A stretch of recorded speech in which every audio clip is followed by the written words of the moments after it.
Assalamualaikum warahmatullahi wabarakatuh. Baiklah, saya Putri Gusmita dari kelompok 8. Jadi di sini saya ingin mempresentasikan hasil diskusi kami, yaitu tentang proyek ortopedagogik. Sebelumnya izinkan saya terlebih dahulu untuk memperkenalkan nama-nama anggota kelompok 8. Yang pertama, saya sendiri, Putri Gusmita dengan NIM 2100344. Yang kedua ada Nur Hafiza Ain dengan NIM 2100335. Dan yang terakhir ada Saudari Salma Kurniasari dengan NIM 2100324. Baiklah, mungkin cuman itu sedikit perkenalan dari kami. Jadi tujuan dari membuat proyek ini itu adalah untuk mengambil kesimpulan dari poin-poin yang akan dibahas nantinya. Jadi proyek ini bukan hanya sekedar untuk memenuhi tugas mata kuliah saja, akan tetapi menyatukan beberapa pendapat kita yang tadinya berbeda itu menjadi satu. Jadi gak hanya memenuhi tugas kuliah saja ya. Dan kami berharap proyek kami ini bermanfaat untuk orang lain nantinya, terutama untuk teman-teman dan pastinya juga untuk seluruh orang yang melihat video kami ini. Baiklah, yang pertama-tama di sini saya akan membahas tentang ortopedagogik. Jadi kalau teman-teman bertanya, apa sih yang dimaksud dengan ortopedagogik itu? Jadi gini teman-teman, ortopedagogik itu adalah ilmu yang mempelajari tentang anak berkebutuhan khusus yang dipelajari oleh mahasiswa PLB yang gunanya untuk mengetahui permasalahan pada anak berkebutuhan khusus, dan juga berfungsi untuk mengetahui bagaimana cara kita mengatasi dan meluruskan permasalahan yang ada pada anak berkebutuhan khusus tersebut gitu. Dan ortopedagogik ini bisa dikatakan juga suatu proses yang mempelajari sistem organ dalam maupun organ luar gitu, yang memang itu terdapat pada manusia yang mengalami kerusakan, baik itu permanen ataupun kerusakan yang tidak permanen gitu. Selanjutnya kita membahas poin kedua, yaitu tentang perkembangan paradigma.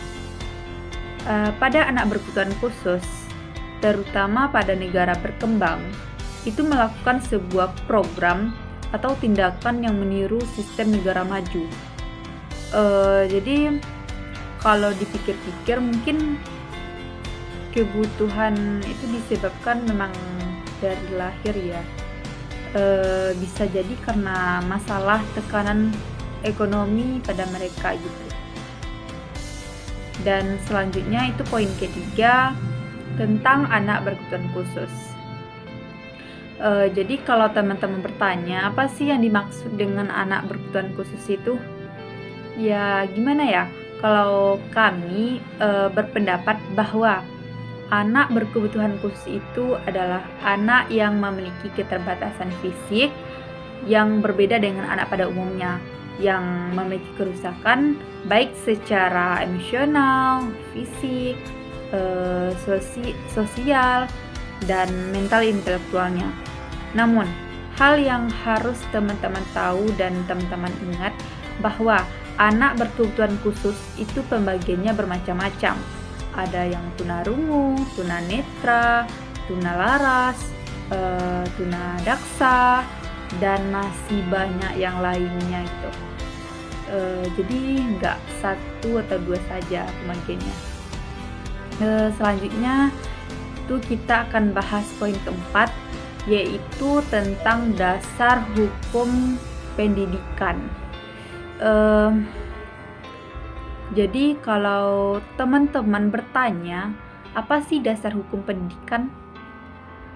Jadi kalau kita bahas dasar hukumnya itu lumayan banyak ya. Karena ada pasal 54 Undang-Undang Nomor 39 Tahun 1999. Ada pasal 5 ayat 2 Undang-Undang Nomor 2 Tahun 2003. Ada pasal 31 ayat 1, ada pasal 31 ayat 2, dan ada juga pasal 2 huruf A Peraturan Menteri Pendidikan Nasional itu nomor 70 tahun 2009. Tapi di sini saya hanya menyampaikan beberapa saja. Seperti pasal 5 ayat 2 Undang-Undang Nomor 20 Tahun 2003, yaitu bahwasanya pendidikan bagi anak berkebutuhan khusus itu adalah warga negara yang memiliki kelainan fisik, emosional, mental, atau sosial yang berhak memperoleh pendidikan khusus.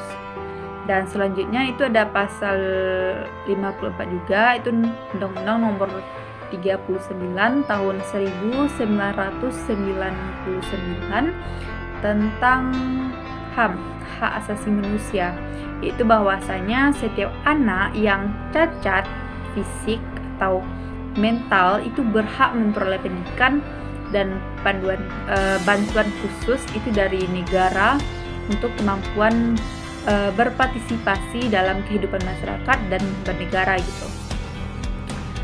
Jadi kalau teman-teman pengen tahu secara mendalam, teman-teman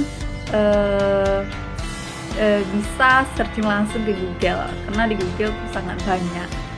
Ya, selanjutnya kita lanjut ke poin 5.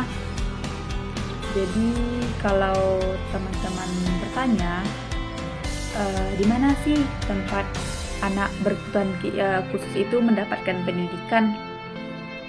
Jadi tempat anak berkebutuhan khusus untuk mendapatkan hak pendidikan itu ada beberapa hal, yaitu yang pertama, anak berkebutuhan khusus itu sebenarnya sudah disediakan sekolah yang biasanya itu dinamakan sekolah luar biasa atau SLB.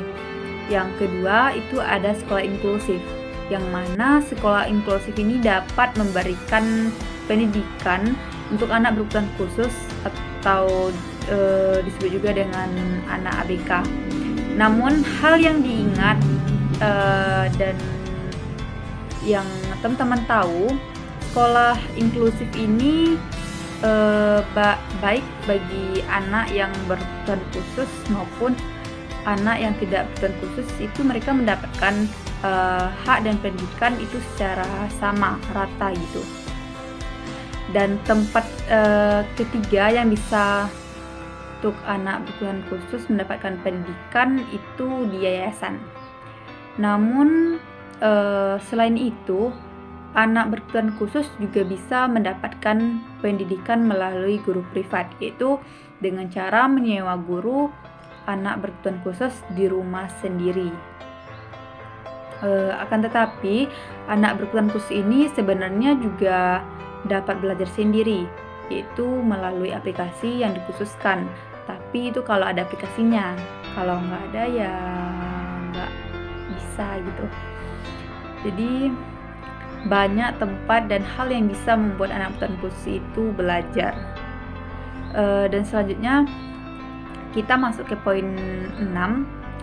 Jadi pertanyaannya, bagaimana kondisi anak berkebutuhan khusus di saat pandemi ini? Ya, kalau menurut kami dari kelompok 8 ya, kondisi di saat ini keadaan pembelajaran mereka tuh kurang efektif, dan pastinya pembelajaran pada saat ini dilakukan secara daring atau virtual, karena dengan adanya COVID-19 ini tentu membuat mereka sulit melakukan pembelajaran. Apalagi anak yang sekolah yang bukan sekolah pada apa ya? Maksudnya tuh anak yang sekolah di tempat yang bukan sekolah anak berbiasa gitu. Jadi mereka diberi tugas secara individu tanpa penanganan khusus yang harus dilakukan, dan dalam keadaan yang sangat memprihatinkan ini, jalan yang paling efektif yang dilakukan yaitu mereka harus memiliki guru privat khusus agar tetap agar mereka tuh tetap berlangsung melakukan pembelajaran gitu. Dan yang terakhir kita akan membahas tentang quality education atau disebut dengan S3S bagi anak berkebutuhan khusus. Ya, gimana ya? Kalau menurut pendapat kami pada pendidikan anak berkebutuhan khusus sebelumnya belum terlalu efektif dan kurang perhatian dari pemerintah dan masyarakat. Ya, pasalnya banyak sebagian anak berkebutuhan khusus yang belum mendapatkan pendidikan. Bahkan mereka terlantar akibat tidak pedulinya masyarakat, terutama pemerintah. Bagi anak yang bersekolah di tempat berkebutuhan khusus, menurut pendapat kami, mereka kekurangan keaktifan belajar dan kekurangan alat bantu juga dalam kegiatan belajar mengajarnya. Ya, jadi itu menurut kami. Ya, itu tentang project kami. Ya, mungkin cuma itu ya yang dapat saya sampaikan tentang project yang telah kami lakukan ini. Semoga yang saya sampaikan ini bisa berguna untuk orang banyak, dan saya mengucapkan terima kasih kepada Bapak yang telah membimbing kami dalam proyek ini, dan pastinya saya juga mengucapkan terima kasih kepada teman-teman atas kerjasamanya, dan saya juga mengucapkan minta maaf atas kesalahan baik yang disengaja maupun yang tidak sengaja. Dan akhir kata saya tutup dengan wassalamualaikum warahmatullahi wabarakatuh.